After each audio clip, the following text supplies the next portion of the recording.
গরম পড়ে গেছে, আর এই গরমে যদি তুমি আম মাখাই না খেলে তাহলে কিসের বাঙালি? ঘরে আমাদের কাঁচা আমে গড়াগড়ি খাচ্ছে, কিন্তু সেই আম যে মাখা করে খাবো তার তো আমার সময়ই হচ্ছে না। ননদদের জোড়াজুড়ি, বৌমনি আজকে কিন্তু আমাদের আম মাখা করে খাওয়াতেই হবে। তাই তো রান্না বান্না সব পোস্টপন করে রেখে দিয়ে এখন আমি বসে পড়েছি আম মাখা করতে। আম মাখায় বেশি কিছু দেইনি বাপু, ওই একটু নুন, চিনি, লঙ্কা আর লেবু পাতা আর অফুরন্ত ভালোবাসা দিয়ে মাখিয়ে দিলাম।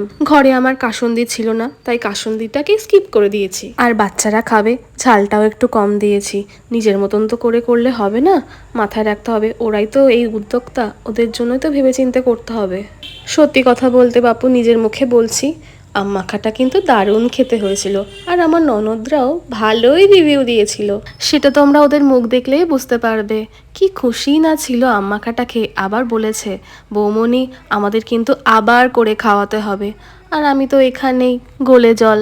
এই কাঠফাটা রোদ্দুরে আম মাখা যেন একটা মন ভরা শান্তি এনে দেয়। আমি আবার মিষ্টি প্রেমী নই, আমি আবার টক ঝাল প্রেমী। আমার ঝাল টক যে কি দারুণ লাগে। ওদের আরও একটা আর্জি জানিয়ে গেছে, বৌমনি টমেটো মাখা করো। এই ভিডিওর পরে টমেটো মাখা করেও দেখাবো। একা একা আবার এইসব মাখা ঝোঁকা খেতে ভালো লাগে না, যদি সঙ্গ হয় দুজন তিনজন তাহলে তো কোনো ব্যাপারই নেই। আচ্ছা, আজকে এই অবধি থাক, দেখা হচ্ছে আবার পরের ভিডিওতে। টাটা।